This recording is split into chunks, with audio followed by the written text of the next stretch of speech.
Good afternoon. Thank you for joining us today. I am Lieutenant Colonel Nina Hill from the Office of the Chief of Public Affairs.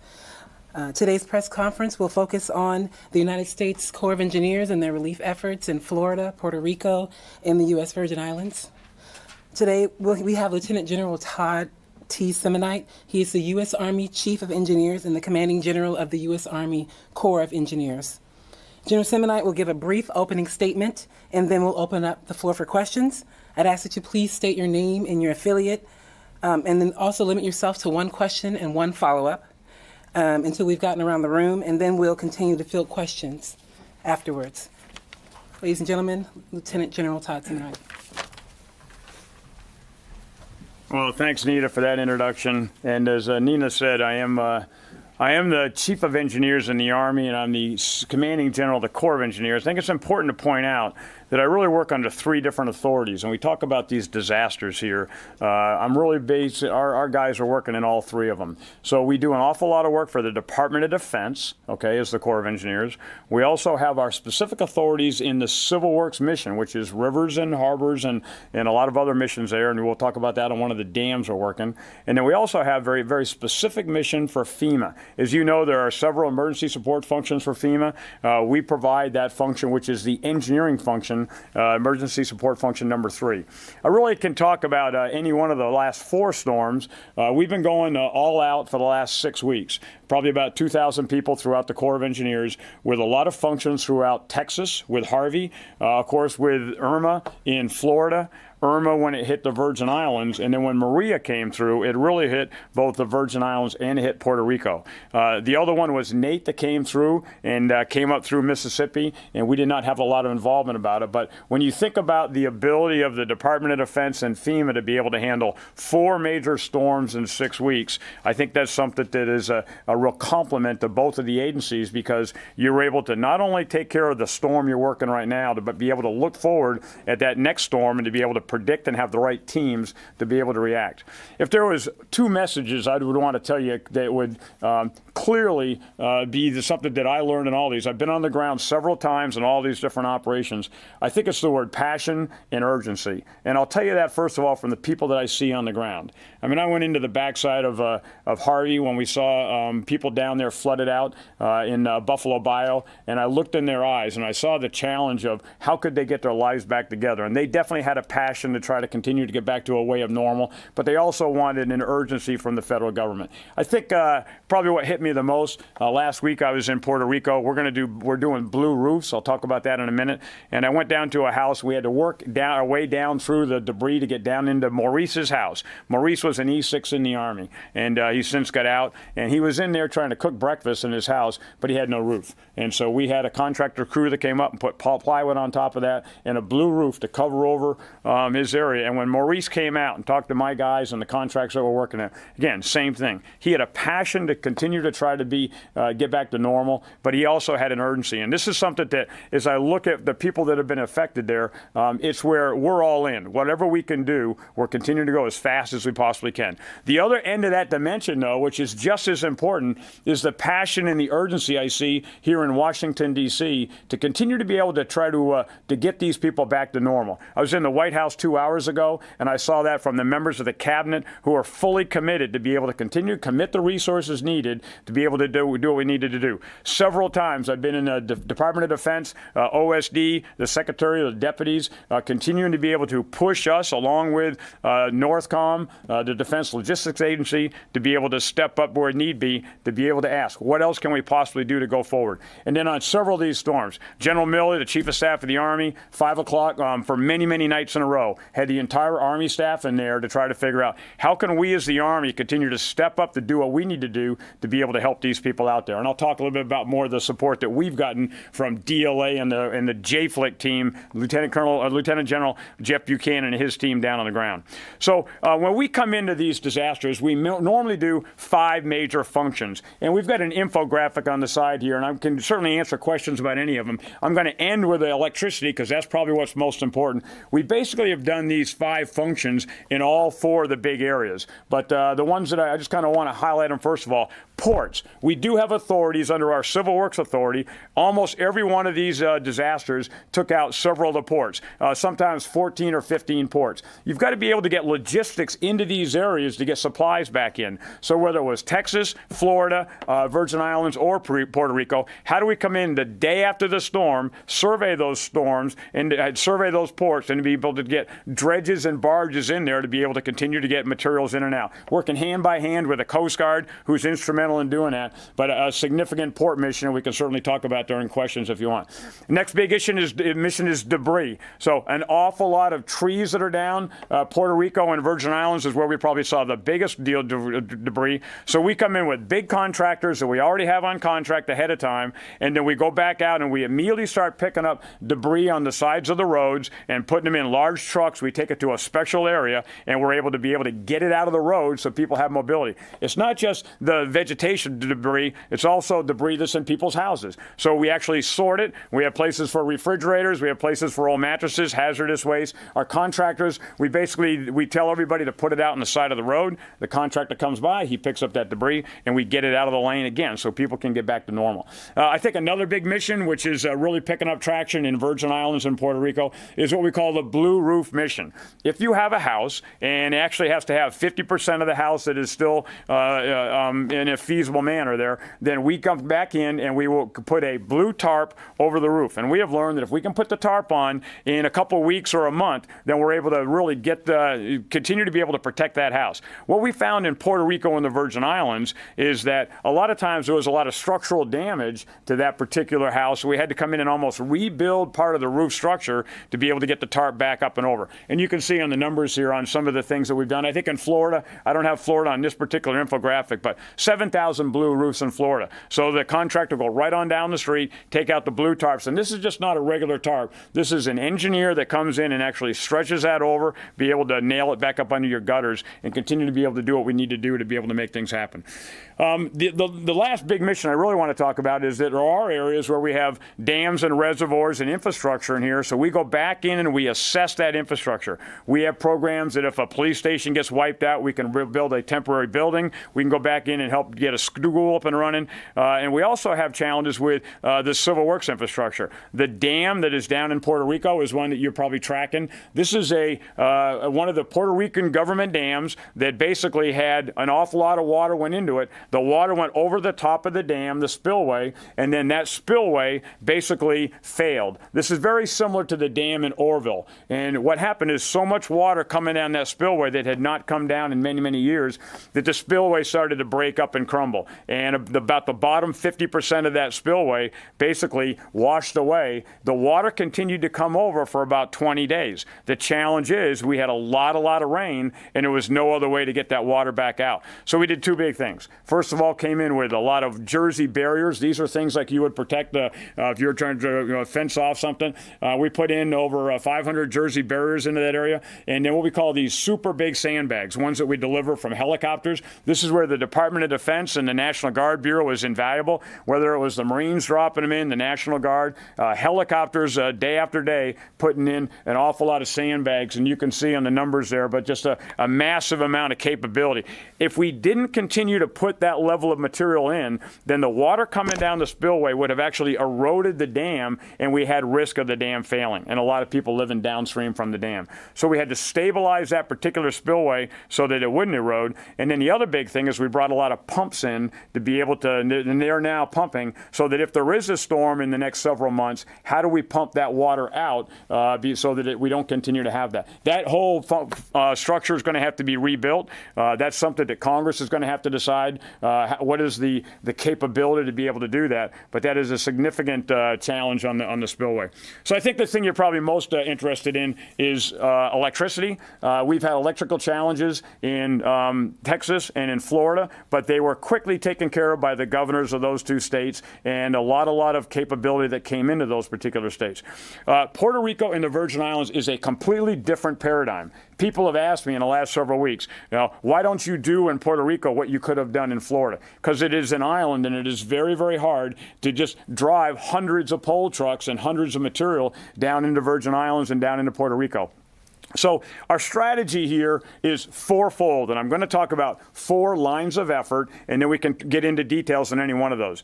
The first thing is temporary generators. We are putting right now probably about 400 to 500 temporary generators in Puerto Rico. Normally we do 40 to 50. Then they're in there about a week or two, and then we come back in and we take them back out because the grid is back up. This is going to be a massive long-term rebuild of rebuilding the grid in Puerto Rico. So what we are doing is to go all out and put as many generators in we can, maybe in public facilities. The key places is that we got a list from the governor. All the mayors donated to that list, and the list has got about 428 different requirements on it today. I think I got about 10 more today that come in, and so we know exactly what the priorities of the governors are of where should we have electricity. Hospitals are on the top of the list. Then you have water facilities, wastewater facilities. What about things like cell phone tower areas? How do we continue to take care of government facilities? Schools were a big thing to be able to get the schools up and running. So how do you continue to put those generators in?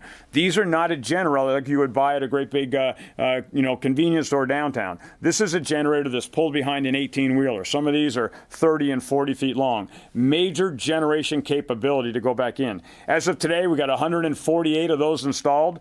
We've got about another 280 on hand, and we've got about another 130 coming in. This is where there is no lack of generators. And when I need extra help, and we need extra help, the Defense Logistics Agency and FEMA have come forward to be able to continue to fly in, barge in generators to be able to help make that happen. We have a 911 generator crew. I have a battalion. This is the 249th Engineer Battalion. We have it in the Army. And that battalion basically has got a team so that 3 o'clock in the morning, about a weekend ago, we had a clinic on one of the islands in Vieques that went down. A generator went down on there. We put 2 generators on the barge. Our soldiers took that generator over, installed it, and got that back up and running by the end of the day because they had that level of agility to be able to get that generator back in. So how long are those generators going to be there? They're going to be there until the grid gets back up. The goal is to get 100% of power back to everybody on Puerto Rico. It's just that some of these generators could be there for months and months on end. There's another area, and we're trying to look at where are there problems in the system. There are places in Puerto Rico where there were hospitals that had a generator. It's an old generator. So it was actually running. Now what we've done is we've come in with a contractor to service those generators to be able to make sure they're getting the oil change, they're getting the fuel they need. And if in fact we find an older generator that we don't think is going to be able to carry the load, we'll take that generator back out and we'll put a FEMA generator in to be able to make sure that we can continue to have reliable power to those critical facilities. We can't do houses. We're mainly looking at big, large facilities to keep them going. So that's really the temporary generator, and that's kind of this line of effort 1 on this 4 different prong approach. Line of effort 2 is really generation, and this is where we really have our work cut out for us in the long term. Generation is power plants. We need about 2,500 megawatts of power throughout Puerto Rico to be able to restore the power back up to where it was at the beginning of the storm. Today, right now, we've got about 21.6% of that up. The real technical number is about 579 megawatts that's online, and we continue to put 2 or 3 more percent back up and running. But the challenge we have, and I'll refer to the chart over here a little bit, most of the electricity, I'll slide this over a little bit closer here, most of the big power plants are down in the south. And this is where they were built, and so there's an awful lot of generation capability down in the south.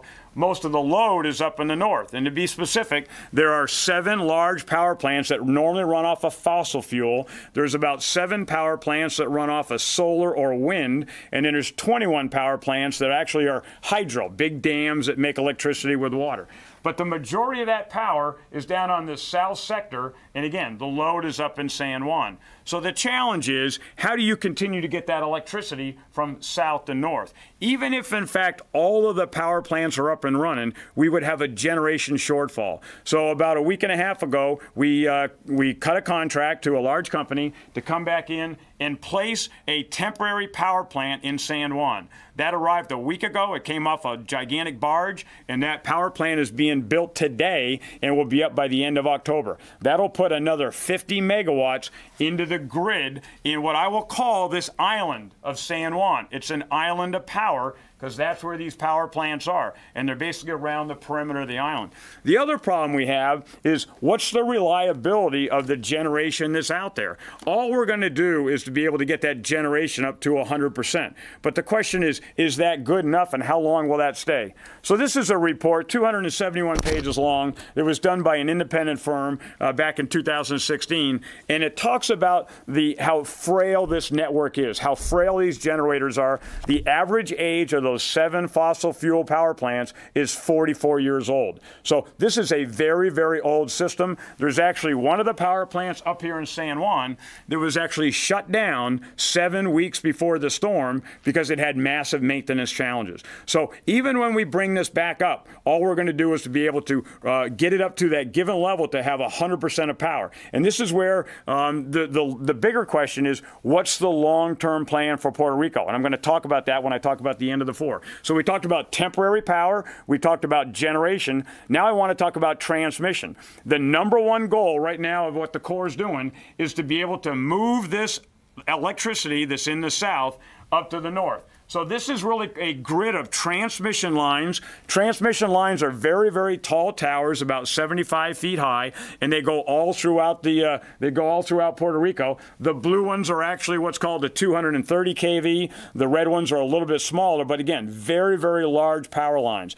Most of the transmission is in not bad shape, but there's an awful lot of requirements to continue to be able to get some of these lines up and running. We probably need 3 lines from the south to the north across the mountain to be able to continue to put enough electricity up in San Juan. Today we have 1, so right now the crews are out working the 2nd and 3rd line to be able to continue to move that up. Once we connect south to north, it really is kind of like a network. It's like a table with 4 legs. It's much, much more sturdy because you're able to backfeed those power plants from different sizes. So that's really what the big focus is, to get the transmission up and running. We probably need about 338 towers. These are these 75-foot towers. So the team's building this, and to be able to continue to fly them back in.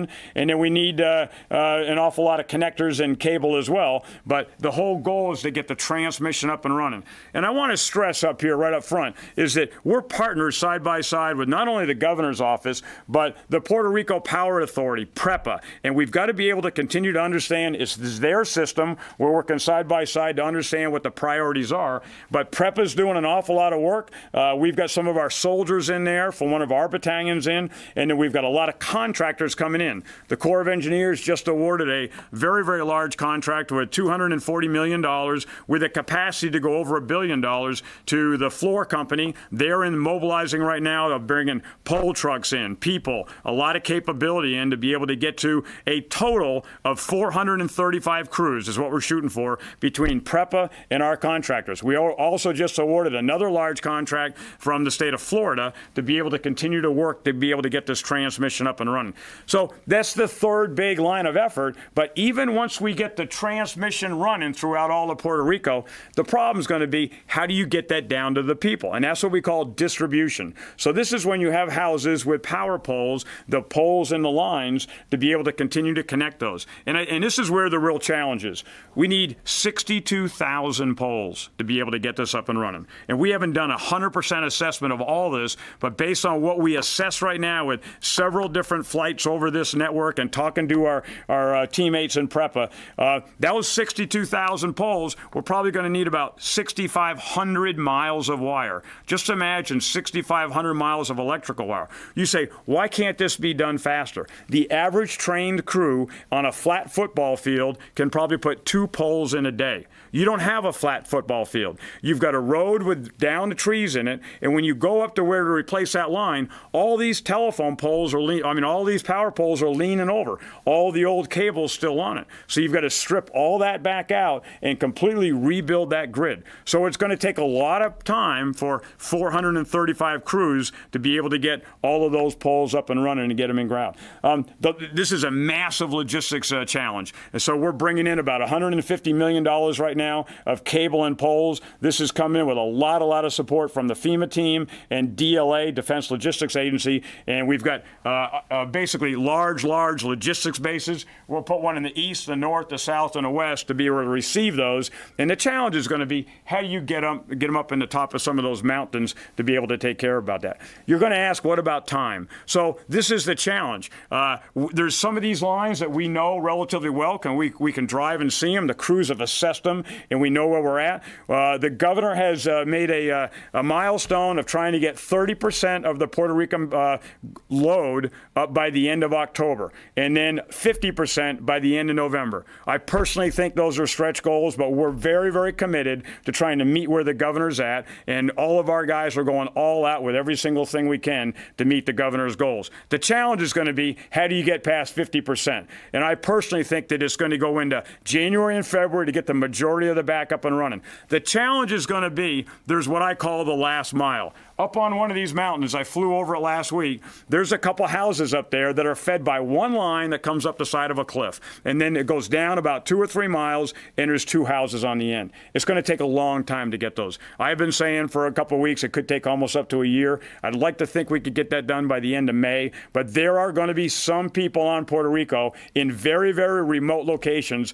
that are going to need power for a long, long time. And so this is where it goes back to this whole idea about passion and urgency. Every single thing we can possibly do, the federal government, FEMA, the Department of Defense is doing to step up, and we're trying to continue to shorten those timelines. I certainly hope that I'm wrong and that we can go an awful lot faster. But what I don't think it is smart to do is to give false hope to those people that are in very, very remote, austere locations that the power is going to be on next week. Because in some of these, it's going to be a hard build. The last thing I'll end with is the most significantly damaged area is really this east end. The distribution out here is almost 100% down. So that's where, while we have other areas that we can come up and run, and we're seeing power on now down in the southwest area. I talked about San Juan, that's up and running. But how do we continue to be able to push that power all the way down to the last house? And I'll just end with this fact that it's where our 2,000 people on the ground, Jeff Buchanan's, his thousands of people that are down there every single day. How do we work as a federal family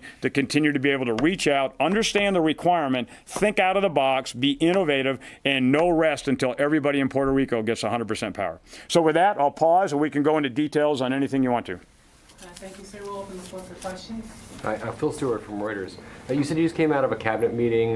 Could you talk about what resources you were asking for, what commitments you got? And then also, Senator Rubio yesterday was quite critical of the Corps and the lack of contracts being distributed. Could you speak a bit about where you are with contracting? Yeah, sure. So the contracts have been awarded. We awarded the big one on Monday. I'm not sure Senator Rubio knew that at the time. And that was the one, the floor contract. Again, the total on that, the cap is about 1.3, but I'm not limited to that. We can go higher if we need to, okay? And then the Power Secure one we awarded on Wednesday. So we basically have got enough capacity inbound to be able to take care of that. The cabinet meeting was really focused on me giving them an update, and it was almost the same exact update I gave you. My mission is to get the response.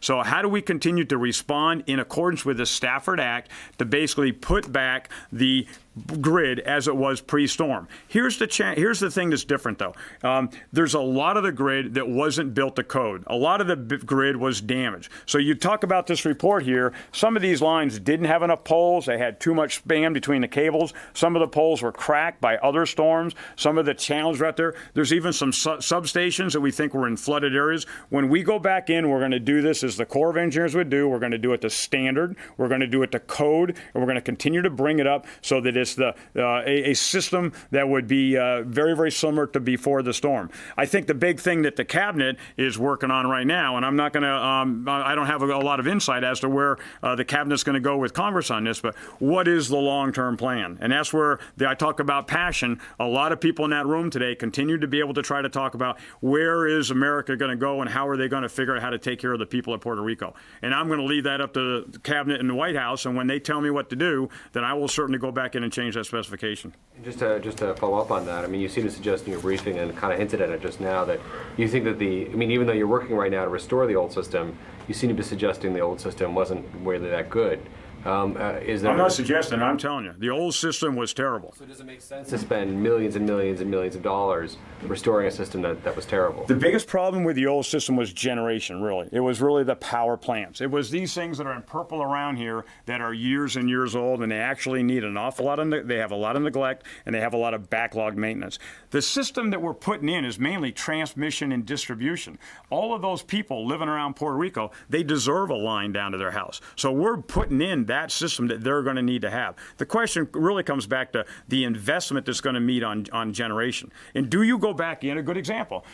There's 7 fossil fuel, but as I talked about, 7 solar and wind and 21 hydro. So where does Puerto Rico or the federal government invest? Do you invest in more wind and solar? There's a lot of advantages to wind and solar. Do you invest in more hydro? I think that's some of the question. How do you solve a long-term deficiency in generation maintenance by figuring out how to augment that generation capability? What does the Corps recommend?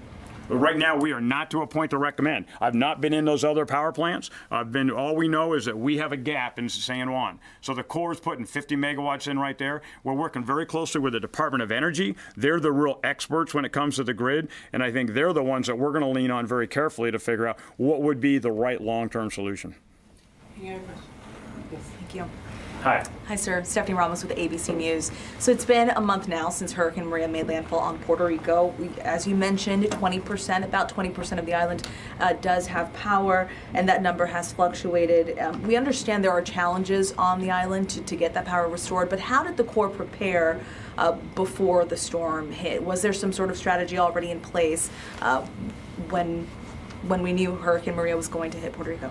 So of the 5 missions that I kind of laid out, our primary mission when it comes to electricity is the temporary power. So a lot of times we go in before a storm, we go to the hospitals and we write down how much does the hospital need. We'll go to the police station, we'll go to the fire station. We'll have contracts on the shelf. So this was there all before. So the contracts were already before the storm. We basically were ready to activate that contractor and fly generators in. The Corps put 127 people into Puerto Rico and Virgin Islands before the storm, rode through the Category 5 storm, rode through the storm inside a secure building. So we were able to come right back out the next day. So when it came to things like blue roofs, temporary generators, and all the rest, we had that. I think the thing that neither FEMA nor Puerto Rico nor us understood was the severity of the storm and the magnitude of the destruction when it came to the power grid. So this is where we did not have a contract on the shelf to be able to say rebuild the entire grid. And so it takes a while to do a contract in accordance with all the rules we have. And this is where our contracting guys have been very, very fast and very streamlined. I think the other thing to point out at is that wherever we've had any kind of a challenge, whether it's the FEMA leadership has given us the top cover, the White House to say continue to be able to drive on, we're going to be legal, we're going to be smart, we're going to do things right, but we're going to be very, very aggressive on how fast we can do them. Let me just go back real quick. So in the United States, what happens is there are agreements between all the states. So if Florida has a significant requirement, this is a very complicated thing we can get into, but it's a different agreement between power companies and states, and those agreements and these big power authorities would very easily be driving 300 or 400 or 500 trucks down to that state before the storm or getting them all ready to go. That's the challenge, is that there were not agreements between those power authorities in Puerto Rico here. So this is where it's a little bit different dynamic than what you would see in the rest of the 48 continental states. Yes, sir. Yeah, General, could you please explain some of the figures on the chart over here, like the 922 million in Puerto Rico? What does that refer to? Is that the total spent thus far? Same thing with. So I'll just walk you down real quick. So this is, again, talking about the Corps of Engineers, not talking about the defense missions here. Basically, we have gotten 20, these are Puerto Rico on the left, Virgin Islands on the right, so about a total of 50 missions across the board. We have been tasked to do 922. Sir, that's not all obligated. This is what people have. This is just the Corps. Just the Corps. Just the Corps. Just the Corps. Do you have a ballpark figure for how much has been spent thus far by everybody? No, I don't. No. I know right now that we have been asked by FEMA to do somewhere in the $1.2 billion range. And again, I've got a lot of other people in the other ones, but I think today, again, somewhere around 800 or 900 that are out on the ground. This talks about the blue roofs. We think we might need up around 5,000. We're at 642 today, so that's about 14%. You'll see we're a little bit higher in Puerto Rico, but the number's a little bit lower. When it comes to temporary power, I talked about generators. We think, again, somewhere around 428. That number does change. We're doing a little bit better here in the Virgin Islands on getting those generators out. The debris management, it looks like we haven't done much, but that's only because we have 6.2 million cubic yards. That's a mass. I think it's 350 Olympic-sized swimming pools that we're going to need to be able to move and to be able to get that out of people's front yards and off the roads. And then mainly, these are some of the assessments that we've done back in some of the facilities. 40% hospitals, 63% airports, 25% water. We've done some schools, and then emergency response facilities. And then this is kind of the grid, which I've already talked through. So, and this is available every day. I certainly would offer you that if you want to go online and find this. FEMA has the same kind of infographic, so you can pull FEMA's, and I know DOD does as well. General, you said earlier you just let a contract to floor $240 million? Yes, sir. Okay. And so that would be on top of the 922. So you're up over $1 billion. No, that's really, well, that 240, the initial task force order is 240 of that 922. It's got the capacity to go to 1.3. It's in the 922. Okay, but you said it might go to 1.3. It might. And this is where, again, and I'll be very, very honest with you, FEMA has not tied our hands. They said if the mission needs to be done and we need to take care of getting people back into order, then this is the money you're allowed to spend. And I have not been told no on what I feel is a valid requirement that we need to spend. And just one other, please. That's okay. Go ahead. Yeah, one other, please. And I don't know if this is in your lane, but some of the reports from the field about the hospitals, and perhaps that the field hospitals that the U.S. has put in and the Comfort are being underutilized. For instance, 250 beds on the Comfort, and there was one report last night that only 29 of the beds were occupied. Can you explain that? Yes, sir. I can't answer that. I mean, I've got enough worried about electricity, so I mean, I'm sure DOD can give you an answer on that one, and certainly be able to refer back to them on that. Other questions? Yes, ma'am. Could you talk a little bit about the difference from Vieques to the main island in terms of the restoring of electricity? So right now, from a temporary power thing, we think we're okay. It's about the same. We've got generators are out there.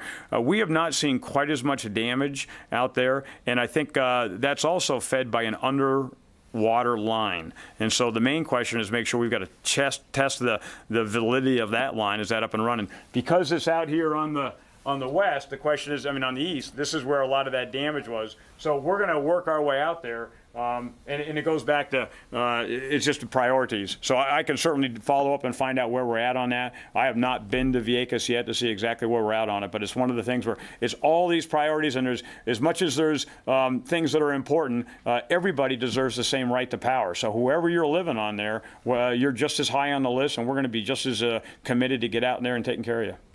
Give me a sense of how much personnel is out in Vieques? I don't know that. I think I've got about a team of about 5 to 10 out there, but it's mainly doing assessments, and then they call forward our guys if they need to be able to bring them back out from Puerto Rico. When we went out the other day, it was about a 3-hour ferry to bring generators back and forth, and then if there's a requirement, I'll just keep our people out there on the island. Am I oversimplifying then to assume that Vieques could see a slower sort of return to normalcy in terms of electricity, given the focus on the main island? I think we have enough contractors to continue to be able to bring everybody up about the same. We don't want to focus on just one community or another.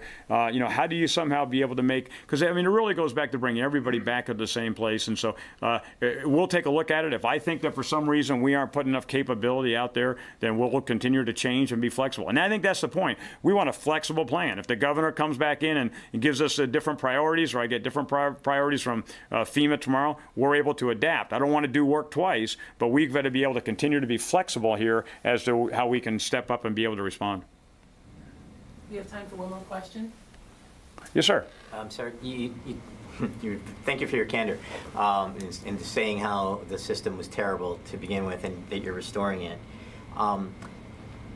You say that there's going to be a next level after that. Is the Corps going to be responsible for that, or is this private enterprise that's going to have to assume the next step, or is that a government decision? I think it's too early to tell. The Corps mainly works its CORE functions. We don't normally come in and rebuild an entire grid. So this is something where the Department of Energy, if they have that capability to do that through a commercial capability, they certainly can. We're able to respond, though, and if needed, we'll certainly step up. It depends on what FEMA and DOD needs us to do. Right now, we are all trying to go all out to get to 100% power, and I'll be honest, we've got a lot of work to do in the next several months. What happens after that is really going to go back to what the President and Congress are going to do as the long-term rebuild.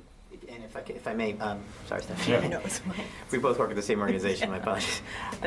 If I could, going back to her earlier question about what could have been done before, yeah. As a lesson learned, is it possible that in the future you may pre-position or leave behind some of these 500 generators, large generators, in place to facilitate, coming hurricane seasons in the next decade? So, I mean, we learned an awful lot from Sandy. We learned a lot from Matthew.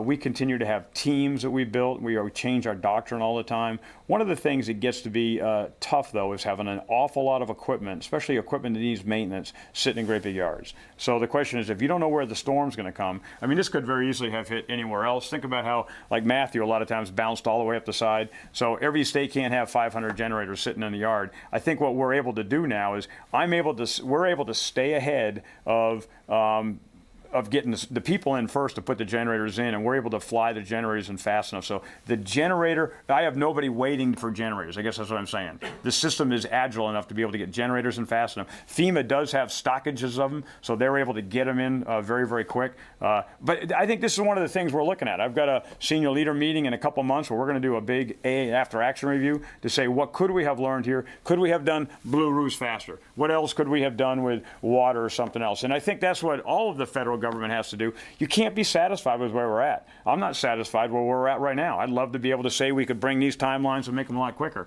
So how could we figure out, do you prepo more? Do you have more contracts on the shelf? Do you build more capability out there? Every one of these storms is different, and I think the uniqueness of both the deterioration of the grid in Virgin Islands and Puerto Rico, and Virgin Islands has got just as many challenges on electricity as Puerto Rico does, as well as the fact that it's a remote site with a massive logistics requirement, is what makes this one so hard. Thank you, sir. You have any final thoughts? I do. So listen, I certainly want to invite you to come to Puerto Rico or to Virgin Islands or to Florida and see the Corps of Engineers, or I'm sure Department of Defense, to be able to come around. We certainly bring our reporters in and to be able to show you this.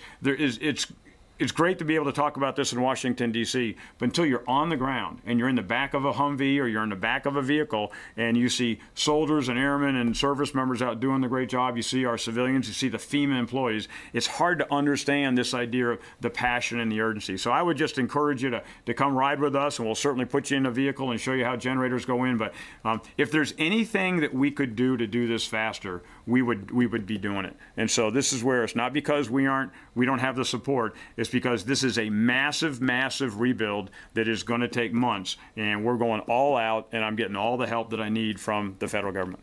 Hey, thanks an awful lot. Can I ask you to clarify one thing? Yeah, sure. One thing. You mentioned earlier that the generators aren't being distributed to, let's say, individuals on the island that are still in the dark. Is that right? That folks that are still in the dark right now, living in those challenging areas of the island, they're not getting generators? There's a time where the grid will be up before we're able to distribute generators to 3.4 million houses. Just think about that, okay? So I mean, that's about how many people are there. So at some point, if we need be, and it's longer than that, then we will continue to keep putting generators in. We're never going to turn the temporary generators off. But I don't see a need to go to every single individual house and putting a generator in there, because I think we're hoping that we'll get the grid up and running as fast as we possibly can. And it's just something that normally, I mean, just the magnitude of the residents and the houses out there, because then you got to be able to, right now we're going to every single generator, we're checking it on, does it have fuel? Does it have all, the right filters, all that kind of, the service requirements. So right now, the main focus of what FEMA and the Corps delivers is generators to some type of a public facility, okay? We could go to large housing areas if there are some. We did this in some of the other storms. If you have 20 families in a large public housing area, we could certainly go to that. We're going to keep working our way down the list. And the question is, we'll just keep going until the grid comes back up. And I think you'll find that the grid will be up before we're able to get down to the list where we're doing individual houses. Okay. Thank you. This is the press conference. If you have any questions, we do have the public affairs officer for USACE here in the room. His name is Captain Ryan Hignite. He can be reached at 402-326-2782. And again, he's here in the room. So if you have any follow-ups, please reach out to him. Thank you again, sir. Okay, great. Hey, thank you, man. Thanks, sir.